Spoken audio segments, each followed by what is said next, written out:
Have you ever turned one missed workout, one messy meeting, one off the diet plan dinner into a full-blown identity statement? Like, see, this is who I am. I always fall off.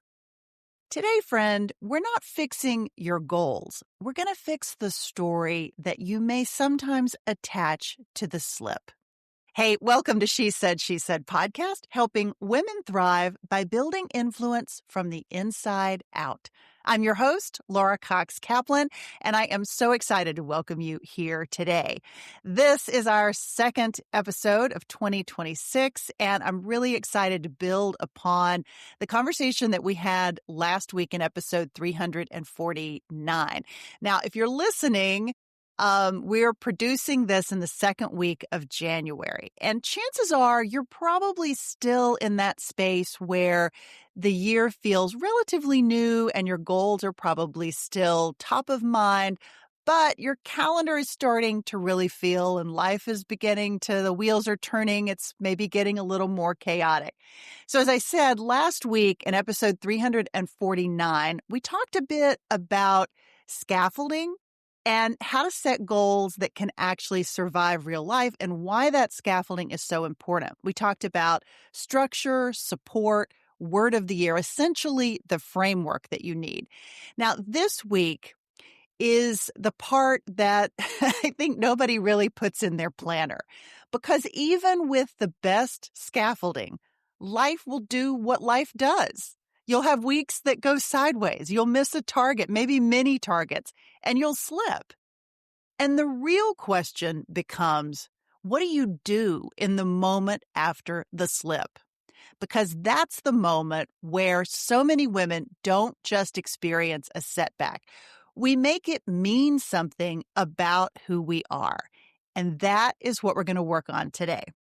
Okay, here's the headline. A setback is an event. An identity story is a verdict. And the difference between those two statements is one simple skill: discernment.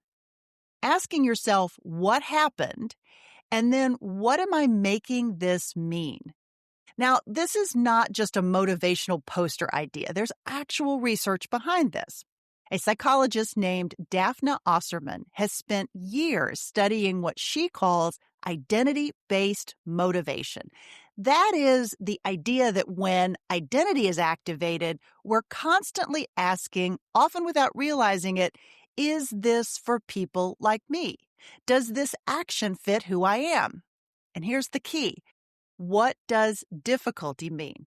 Because when something gets hard, oftentimes our brains try to interpret that difficulty, and we often land in the worst possible interpretation. We might say to ourselves, okay, this is hard, so maybe it's not for me. And that, my friend, is the identity trap. What we're aiming for today is a different interpretation. Something more along the lines of, this is hard because it matters. This is hard because I'm building, because I'm growing. Now let's make this real. Maybe your goal was to eat in a way that supports your energy, to boost your health, to help you sleep better, all the things.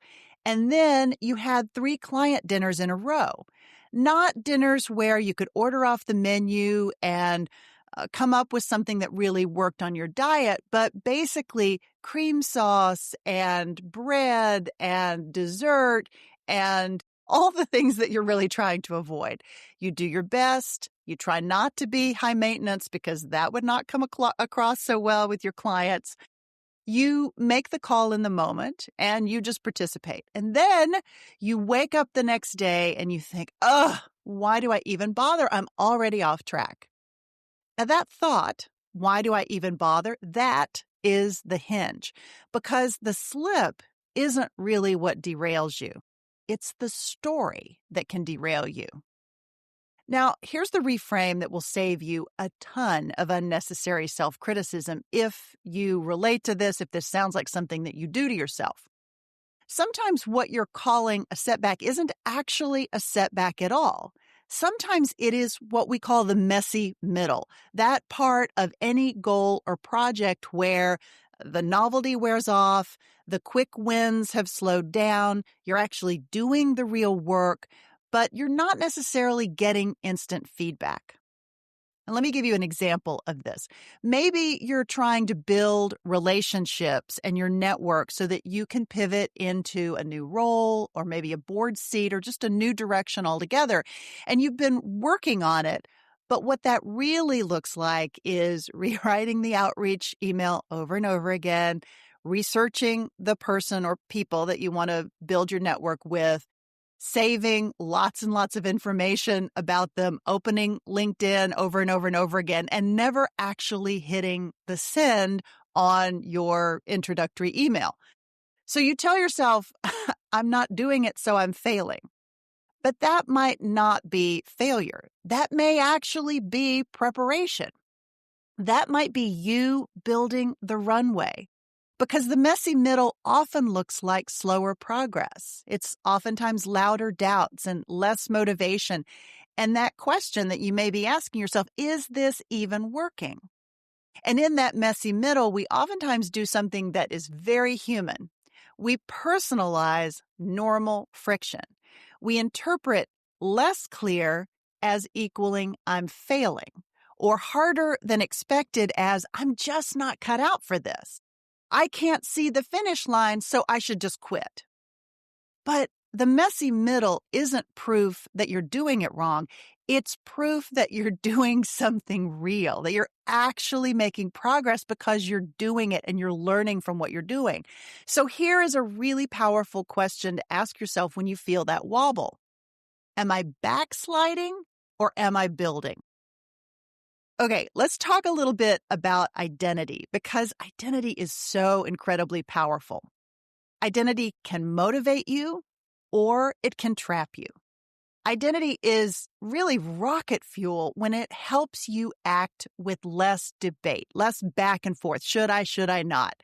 When something fits who you define yourself to be, you don't have to renegotiate it every single time. You can just do it. But here's the thing. Identity becomes a trap when it turns into a label that you have to perfectly maintain in order to feel okay about yourself. And here's what that sounds like. I'm just not disciplined. I always fall off. I'm bad at routines. I'm not consistent. Those, friend, are labels.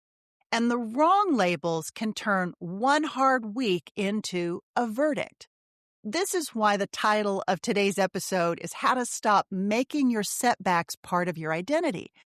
Because a setback is just an event. It's what happened in a specific week, in a specific context, with a specific level of stress and schedule and energy behind it. But it is not who you are unless, and this is really important, unless it is who you want to be. You get to make the choice. You can decide what's possible. This is where I want to bring in one of my favorite frameworks from psychology. It's called possible selves. It comes from researchers Hazel Marcus and Paula Nurius. And it is the simple idea that you have an image of who you can become, who you want to become, and also who you're afraid of becoming. And those pictures of your future self, your possible selves, if you will, those quietly shape your motivation today. So here's a quick exercise that you can do in real time, even if you're driving or folding laundry or making dinner or whatever it is you're doing. Just name your hoped for self in one sentence. I'm becoming someone who keeps promises to herself, for example. And then name your feared self in one sentence. Maybe something like, I'm afraid I'll keep quitting when things get uncomfortable and I'll let everyone, including myself, down. And then ask, what is one tiny action today that supports my hoped for self? Not a personality overhaul, not a dramatic comeback, but one action, one tiny action. Because identity isn't built in a single moment. It's built by repeated, intentional, consistent actions. Now, this is where Carol Dweck's work on growth mindset gives us a huge unlock. I'm sure you've probably read that book. If you haven't, add it to your list for this year. It's fantastic. She talks about how a fixed mindset turns a setback into a verdict. Something like you might tell yourself, this setback proves who I am. While a growth mindset, on the other hand, turns setbacks into data. Essentially, this didn't work, but it shows me what I need. Instead, you can try, I missed, but here's what I learned, and here's what got in the way. Then you can ask yourself, what support helps me return? And then my favorite identity language for this, I am becoming the kind of person who, whatever it is that you fill in the blanks with. Not, I'm perfect, I never slip, I always get it right. No, I'm just becoming. Because the goal isn't an identity that you have to perform, it's an identity that you can return to. It's who you actually are. Now, let's talk about why identity language really works. And there's a fascinating study by Christopher Bryan and his colleagues that showed something really simple and fascinating. When people were prompted with identity language, things like be a voter instead of vote, they were much more likely to follow through. Now, why does that matter? Because it highlights something that we already know intuitively. Language shapes identity, and identity shapes behavior. But here's the nuance. Identity language actually works best when it's chosen and when it's flexible. It gets dangerous when the label spreads, when one experience starts to color everything else. So instead of, I'm a disciplined person and that becomes a performance that you must maintain, try, I'm someone who returns. That identity allows for reality. All of this ties directly back to what we talked about last week with picking a word of the year. Now, your word can be an identity anchor. If your word is, let's say, discernment or attention, like mine, you get to ask, what's the story I'm telling myself right now? Is it true? Is it useful? What would the most discerning version of me do next? And the daily question becomes, did I practice my word today? You don't need to master it, but just practice it because practice is what builds identity, not perfection. Okay, even when you are doing everything right and you have the goal scaffolding in place that I talked about last week, and you're paying attention to your work and you've prioritized, life still gets in the way. Slipping or backsliding on our goals is completely normal. The challenge really is resetting and then bouncing back. Let's talk about why it's often so difficult to bounce back after a slip. And I want to name the real reason a lot of smart, capable women have trouble resetting quickly. It's uncomfortable.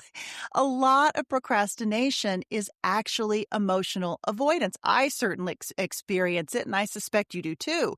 Avoiding what that thing makes you feel. It makes you feel uncertain and vulnerable and bored and exposed, maybe afraid of judgment, afraid of failure. And yes, sometimes afraid of success and what it might demand. So this is where we shift from self-criticism to self-leadership. And the tool is awareness. Now, I think it's helpful to bring in Krista Neff's work on self-compassion here because it maps perfectly to today's theme. One of the components she talks about is mindfulness instead of over-identification. Now, what I mean by that, over-identification is when you don't just experience a setback, you become the setback. You fuse with it, in other words. Self-compassion is what helps you say, this is hard, I'm disappointed, and I'm human, but then you still take steps to keep moving forward. Now, just to be clear, self-compassion is not letting yourself off the hook. It's staying on the hook without the self-attack. It's being honest with yourself, but also being compassionate. Here's one way to think about the reset sequence. You could say, or ask yourself rather, what am I feeling? What story am I telling myself? That's awareness. Then what do I do or what do I choose on purpose from here? That's the intention. And then this is the part that makes it practical. What's my next tiny action. And that's the plan. This is where researcher Peter Gallwitzer gives us a tool that works shockingly well. It's called implementation intentions, also known as if-then plans. I love that. Because in the moment after a slip, you don't just need more willpower, you actually need a script and a plan for what might be useful.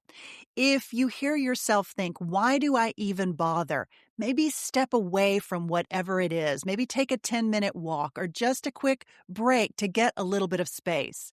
And tell yourself, if I miss a day, then I will restart the very next day with the easiest version. If I feel ashamed, then I will name what I'm feeling out loud. I'm disappointed and I'm returning. The point isn't to avoid every slip. The point is to build the habit of knowing how you'll come back fast, how you'll reset. Now, one more research lens that helps here is self-determination theory, and that's from Edward D.C. and Richard Ryan. They argue that motivation is more durable when 3 needs are supported. Autonomy, I get to choose this. Competence, I can get better at this. And relatedness, I'm supported, I'm not alone. So if you're struggling to return, you might find real value in focusing on how you can build in more choice, more training wheels, and more support. That, friend, is not weakness. That is smart design. So, as we close out this episode, here's a challenge that you might want to consider for the next few days. When you slip, treat it like data. Don't turn it into a story about who you are. Reset quickly by taking those smallest next steps back to what matters most to you. And if you're choosing a word of the year, keep it simple and keep it in front of you. Ask yourself, did I practice my word today? Not did I nail it, but did I practice? It's about practice, not perfection. And then this is the part that we often forget. Celebrate the win. Celebrate who you're becoming because you practiced, because you reset, because you took that next step or 2 or 3. Because awareness and intention aren't just nice ideas. They are how you build the most overlooked kind of influence, I believe, the ability to influence yourself, your attention, your energy, your choices, especially in the messy middle of a goal or a project. Okay, friend, that's it for today. I'm so glad you joined me, and I hope you found all of this helpful. And if that's the case, I'd love to hear from you. You can share your thoughts in a review of this podcast wherever you're listening from, or you can send me a note directly at info@shesaid.media or go to my website, lauracoxkaplan.com. You'll find lots of resources there. And remember, you can also find on my website my free downloadable workbook, which includes 100 reflection prompts that you can use to accompany your goal setting as you get your year started off. I highly recommend this, and if you use it, I'd love to hear about your experience. Until next week, I'm Laura Cox Kaplan, and this is She Said podcast, a weekly production of She Said Media. Thanks for being here, and I'll see you next week. Take care.